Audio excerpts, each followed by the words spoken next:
आजच्या व्हिडिओमध्ये आपण प्राइस ॲक्शनच्या सर्वात महत्त्वाची मानली जाणारी हॅमर कॅन्डल बद्दल पाहणार आहोत.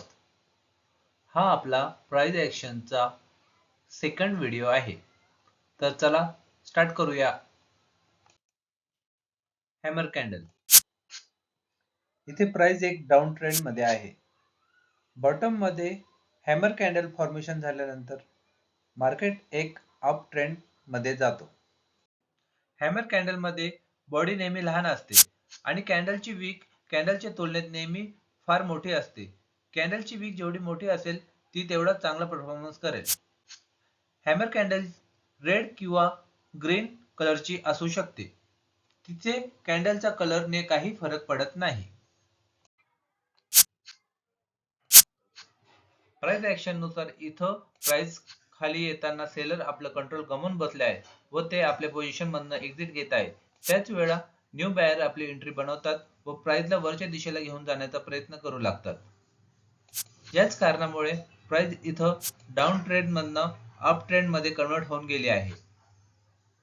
इथे मार्केट मधनं पहिल्यापासून असणारे ट्रेडर प्राइसला खाली नेण्याचा शेवटचा प्रयत्न करतात आणि उरलेले सेलर आपला प्रॉफिट बुक करतात. यामुळे सेलरची स्ट्रेंथ कमी होऊ जाते.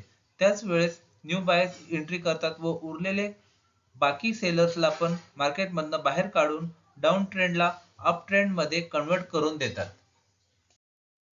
चला आता चार्टवर काही एक्झाम्पल बघू. Example number 2. एक बेरिश ट्रेंड मध्ये चार्टवर दोन मोठमोठ्या कॅन्डल बनतात. त्यामुळे मार्केटमध्ये एक डाऊनफॉल येतो. प्राइस फास्ट खाली येते.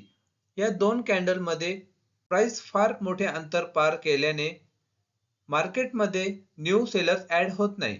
त्यामुळे लहान लहान कॅन्डल बनवत मार्केट खाली जाते.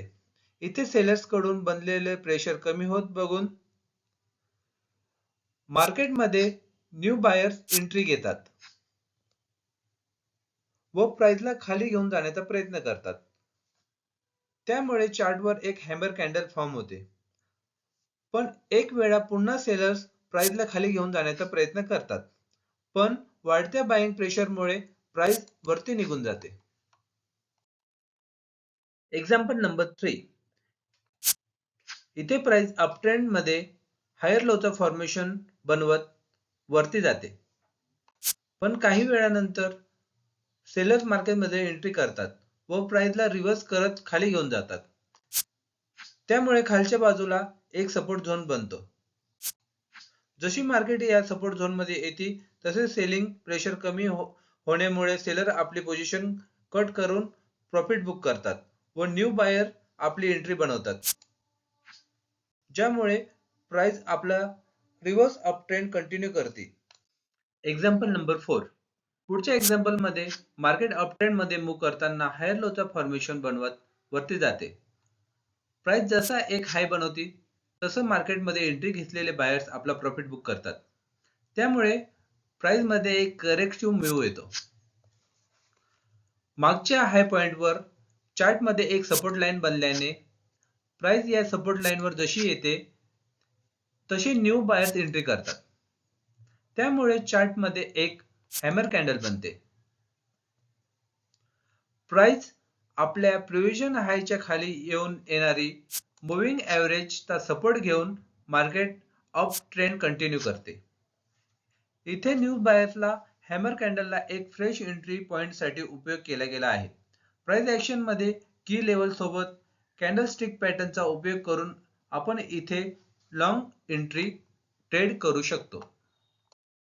मित्रांनो, कुठल्याही चार्ट मध्ये फक्त हॅमर कॅन्डल पाहून तुम्ही रिव्हर्स ट्रेड करू शकत नाही.